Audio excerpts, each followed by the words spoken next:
Room by room, I'm making over this house into my forever home. Next up is the entryway. The walls are white, the wood floor was scratched and damaged in some places, and the stairs, there are no words for those plastic treads and brown paint. After removing the metal stair nose molding, I pulled up the plastic treads. Yes, they were glued down, so I knew I wasn't going to be refinishing the steps. Tackling the wood flooring was another job that was harder than I thought. I removed the vent and the door molding. As I started to remove the wood flooring, I realized every single board had been nailed down in several places. I know many people will be horrified that I removed a solid wooden floor, but it was damaged in some places and really aged the house. I did take the undamaged pieces to my local Habitat Restore so somebody else could use it in their home. Back to the stairs, I realized the bottom 5 steps were oak, so I knew I had to do something. I couldn't cover them up. So I stripped off the brown paint 6 inches on each side of each step, and then I sanded. Next, I taped off each step and painted the risers black, but only 6 inches in, which saved a ton of time and paint. Then I used the same black cabinet paint to freshen up the banisters and newel posts. Yes, I used cabinet paint on the stairs for its durability. Next, it was time to stain the stairs in Early American. So much better and really brings out the beautiful grain in the wood. On to the white walls. I wanted to add something to the walls, so I decided on a board and batten. After measuring and leveling everything off, I cut MDF with my trusty Craig jig. I nailed the vertical board onto the wall, and once I got going, it was off to the races. Don't I wish? Once the MDF was up, I painted the top third of the wall a soft green. Thankfully, I can paint at the speed of sound, so it didn't take that long. While the paint dried, I cut and added my horizontal boards and added trim underneath. Then I added a 1x2 to the top to form a ledge. That's a lot of adding, but wow, what a difference. I ran a bead of Titebond Pro Grade Plus caulk along all the seams. Here's a pro tip: wet your finger to smooth out your caulk. For the board and batten, I chose to paint it a darker green. I believe it was called pea soup, and yes, it was exactly what it looked like. Yum.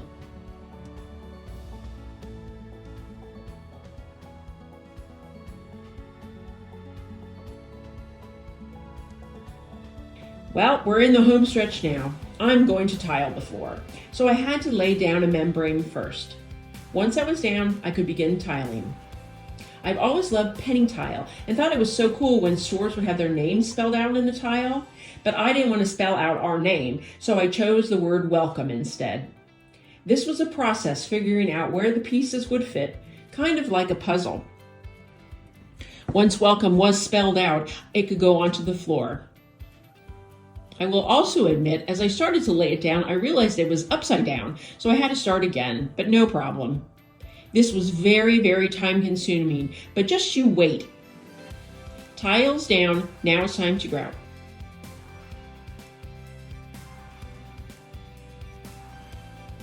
I also love black and white square tile. My husband helped me snap a chalk line to give me a straight edge down the middle of the hall. I mixed my thin set, then it was tile time. I applied thin set as I laid each tile. While this is a slower process, it ensures your thin set won't dry before you lay down your tile. I also used a long level to keep my tile edges straight. 24 hours later, the thin set was dry. I applied the grout using the plastic smoother, then pushed it between each tile using a tile float. I worked on a few rows, then stopped to wipe the tiles clean of the grout. Here's a pro tip: use a smaller bucket and cut your big sponge in half. You don't need a lot of water in your bucket, but you will have to change your water often. You won't be able to perfectly clean the tile while the grout is wet, but make sure there are no lumps of grout on the tile. I had to install a transition strip from my tile to my LVF, and I chose one that matched the flooring. I just measured and cut it to length, then snapped it into place. Back to the stairs. I laid padding first, stapling it into place, and then a new carpet runner, which was really easy to install. Nailed it in easy peasy, and oh, what a difference.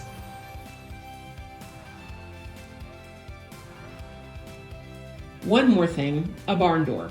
Our laundry room between our garage and our entryway. The door swings out and was always blocking the entry, so I needed a solution. We had to have a door there, and a barn door wasn't that hard to install. I needed to put up a header board because the 1x2 that I put on the board and batten stuck away from the wall. I cut a 1x4 to fit the door track. The door I purchased was white, so I painted it pea soup using my Little Giant scaffolding and 2 Little Giant ladders. I didn't tape off the glass when I painted because scraping the paint off the glass with a razor blade is very satisfying to me. Once the paint was dry, I added the hanging brackets. My husband and I moved the door into place so I could ensure the metal door track was hung at the correct height. I attached the track, put the door onto the track, and voila, so much better. So what do you think of my entryway now? The plain white walls are gone, the damaged wood floor is gone, the word for the steps, oh wow, so beautiful. I keep my front door open all the time, so if somebody is walking by our house, they can see how cool it looks. So now you've seen my kitchen makeover, my primary bedroom makeover, and the entryway.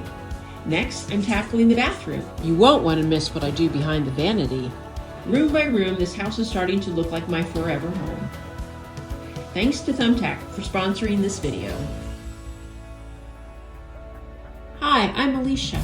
I'm a DIY enthusiast who's tackled everything from crafting to curb appeal across 11 homes. This one's forever.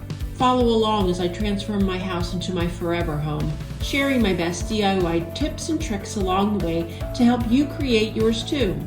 So let's get started. On the last episode of Forever Home,